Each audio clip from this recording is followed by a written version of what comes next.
Olá, bom dia! Meu nome é Thaís Ratzenberger e esse é o Devocional de Fé, Experiências com Deus nesta quinta-feira, especial para mulheres, mas para homens também. Recentemente estive ministrando para mulheres e trouxe uma palavra que está lá em Lucas, capítulo 4, a partir do versículo 38. Mas como a Bíblia é para homens e mulheres, então mais uma vez reforço que apesar da quinta das experiências com Deus ser especial para elas, vocês homens também estão convidados a receber da palavra de Deus nesta manhã. Então aqui fala sobre a cura da sogra de Pedro. Um versículo pequeno, mas que tem chave de revelação muito importante, e eu creio que se você prestar atenção, você também vai ser tocado com essa palavra. Então, lá em Mateus, e Marcos e Lucas, retrata essa mesma passagem, mas num ponto de vista diferenciado. A febre da sogra de Pedro, para Lucas, foi tratado como uma febre grave, mas nas outras passagens escritas e relatadas ali por Mateus e por Marcos, era uma febre, simplesmente uma febre. Como Lucas era médico, então ele relatou a situação como algo sério, porque ele então sabia que febre significava infecção. Então, a partir do versículo 38 diz assim: Jesus saiu da sinagoga e foi à casa de Simão.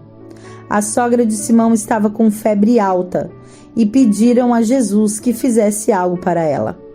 Estando ele em pé, junto dela, inclinou-se e repreendeu a febre que a deixou. Ela se levantou imediatamente e passou a servi-los. Queridos, acho muito especial nessa passagem, porque a vida de Jesus nunca nada foi por acaso. A caminhada dele nos milagres ali, quando é descrito durante a passagem dele, quando ele estava então na cidade, ali na sinagoga, saindo da sinagoga, enquanto ele caminhava pelas ruas, muitas coisas aconteciam. E quando ele estava na sinagoga, assim como nós muitas vezes estamos na igreja, estamos ali buscando a Deus e parece estar tudo tranquilo.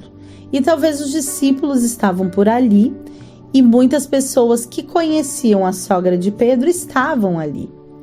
Então Jesus, saindo da sinagoga, assim como nós saímos da igreja, vamos para a nossa vida real, onde nós chegamos nas nossas casas, assim como Jesus chegou na casa de Pedro e se deparou com uma situação corriqueira, como nas nossas próprias casas. Alguém enfermo, alguém que não está bem ou algo que está acontecendo. Jesus usava a casa de Pedro como um QG, né? Um ponto estratégico. Ele visitava muitas pessoas, ele convidava pessoas para estar em casas, porque ele acreditava que essa intimidade, esse vínculo poderia revelar muita coisa e ensinar esses homens e essas mulheres a crescerem espiritualmente e assim poderem falar e meditar mais sobre Jesus e evangelizar depois quando ele não estivesse mais entre os seus discípulos. E na casa de Pedro, eu imagino, né, a mulher de Pedro ali trabalhando, fazendo todas as coisas, mas ainda assim preocupada com a sua mãe, que estava lá num quarto com febre alta. E nós sabemos, queridos, que quando estamos com febre, nós sentimos dores no corpo. Nós podemos até muitas vezes delirar de febre. E nós depois, quando passamos a febre, nos sentimos tão mal como se nós tivéssemos levado uma surra, não é mesmo? Então isso mostra o quanto esse processo infeccioso, inflamatório em nosso corpo nos traz muitas dores. Mas você pode estar dizendo também, se dizendo agora assim: eu não estou com febre. Talvez meu problema não é físico, mas a minha febre emocional é alta. Eu estou em depressão. Eu estou no final do ano, como eu falei em um devocional um tempo atrás, estou sem perspectiva, eu não tenho esperança, eu olhei ao longo desses 12 meses e eu não vi muita coisa acontecendo. Mas Jesus hoje está te visitando nesta manhã, assim como ele foi na casa de Pedro.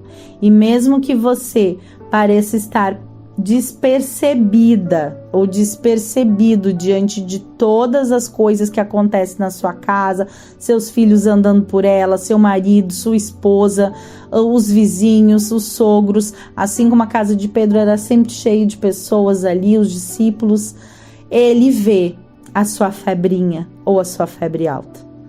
Assim como Mateus e Marcos não descrevem a febre como algo alto, uma febre que poderia ser um processo infeccioso ou uma doença grave, acusando isto, porque na época não via recursos da medicina, foi relatado como uma febre. E eu creio que muitos, quando passam por esse versículo, não levam a questão de que tipo de febre poderia ser essa. E nós, ao certo, não sabemos. O que nós sabemos é que muitas vezes dentro da nossa casa nós estamos com febre ou nós estamos febril.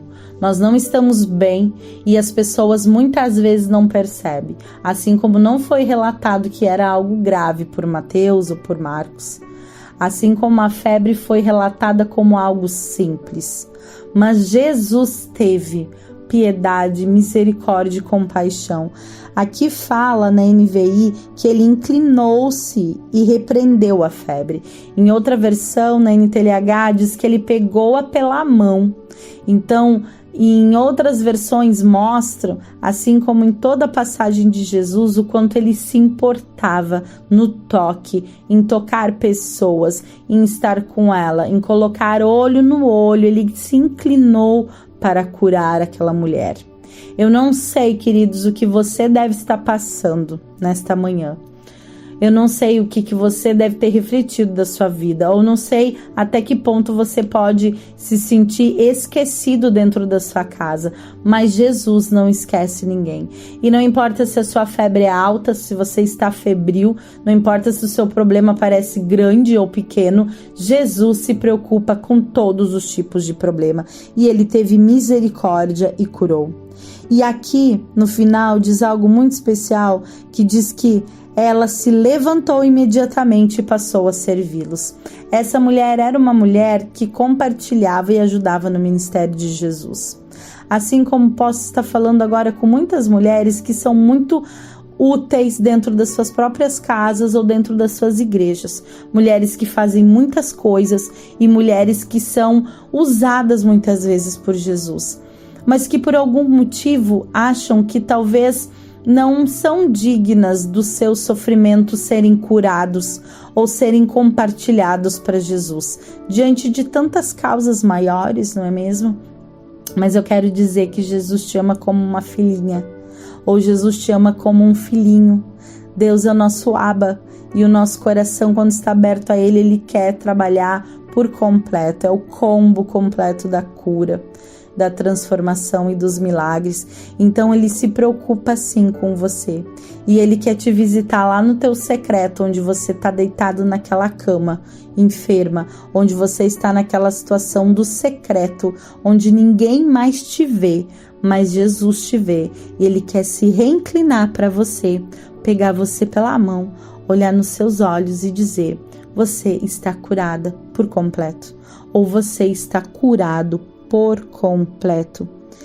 Então eu profetizo nesta manhã, queridos, que você possa receber essa simples palavra como uma forma de avivamento na sua vida, de pensar que independente do nível de febre que você esteja vivendo, se ela é alta, se ela é baixa, não importa como os outros podem relatar o seu problema, Jesus conhece o seu problema.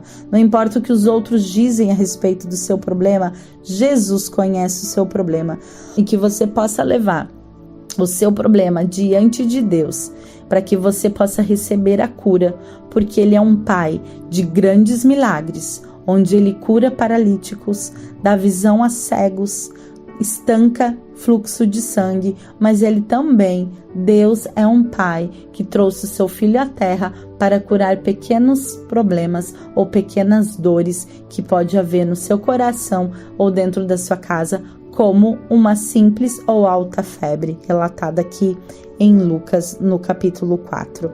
Então vamos orar? Senhor Jesus, muito obrigada a esse momento onde nós podemos refletir o quão grandioso é o seu poder. De pequenos ou grandes milagres, tu se manifesta no nosso secreto. Que essa pessoa que está agora assim, com uma febre física, doente, enferma fisicamente, deitado numa cama, assim como a sogra de Pedro, possa receber agora tua visita sobrenatural, curando seu corpo, curando seu físico completo, da ponta do cabelo até a unha do pé. Que essa pessoa possa receber o seu milagre e receba então no seu secreto, mesmo se sentindo solitária, que tu estás visitando e recebendo a cura. Você está recebendo a cura agora, em nome de Jesus, receba isso. E se você está no secreto da febre emocional, onde você está ansioso, deprimido, triste, não sabendo o que fazer nesse final de ano, como eu ministrei, como eu falei num devocional passado, em Eclesiastes 3, confie no tempo de Deus, porque há propósito debaixo do céu. Que Deus abençoe grandemente sua vida e que você receba, então, a cura do sobrenatural do Senhor Jesus, porque Ele tem poder para grandes e pequenos milagres.